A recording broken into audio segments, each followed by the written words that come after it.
Hello, my name is Hassan Sorrells, and this is the Leadership Lessons from the Great Books podcast shorts.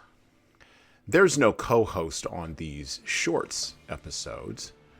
These are now around 2 to 4 minute, sometimes as long as 6 to 10 minute observations, ideas, thoughts, or rants about the literature, philosophy, psychology, and even the theology of leadership.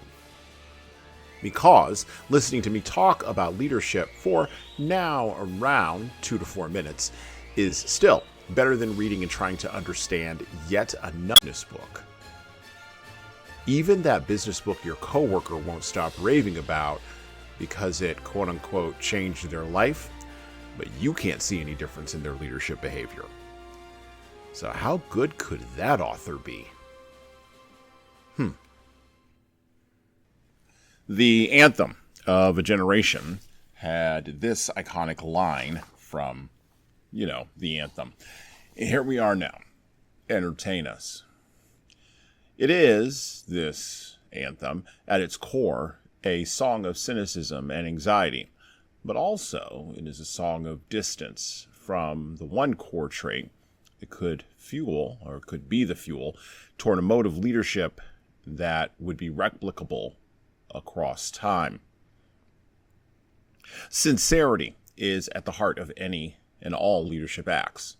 Sincere belief in the ability of leaders to raise the profile of followers and inspire them to become more than the sum of their parts is core to leadership success. Sincere effort put forth to engender trust and to reduce or eliminate social or moral or cultural or political environments where an absence of high levels of mistrust, or where high levels of mistrust can grow, is essential for success.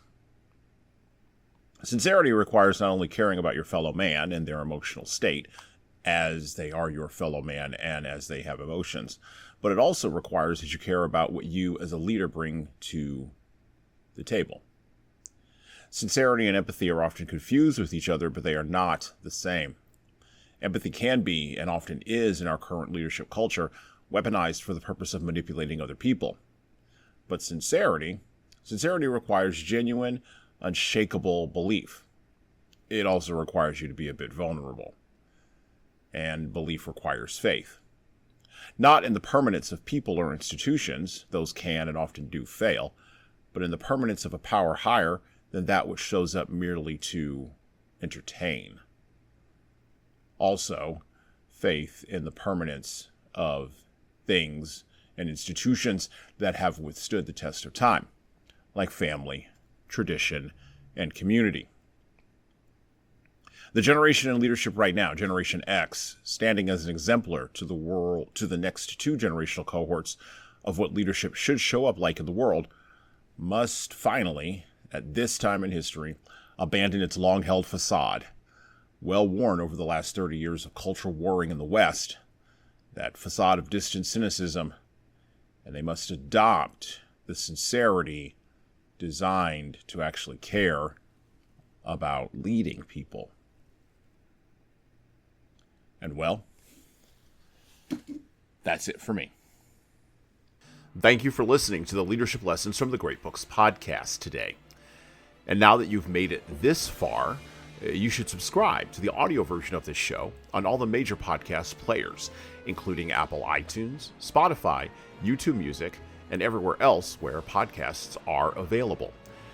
There's also a video version of our podcast on our YouTube channel. Like and subscribe to the video version of this podcast on the Leadership Toolbox channel on YouTube. Just search for Leadership Toolbox and hit the subscribe button there on YouTube.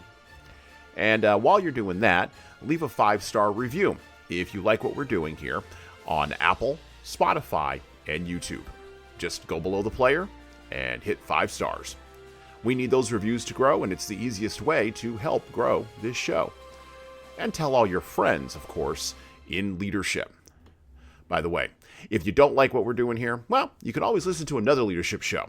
There are several other good ones out there. At least that's what I've heard. All right. Well, that's it for me.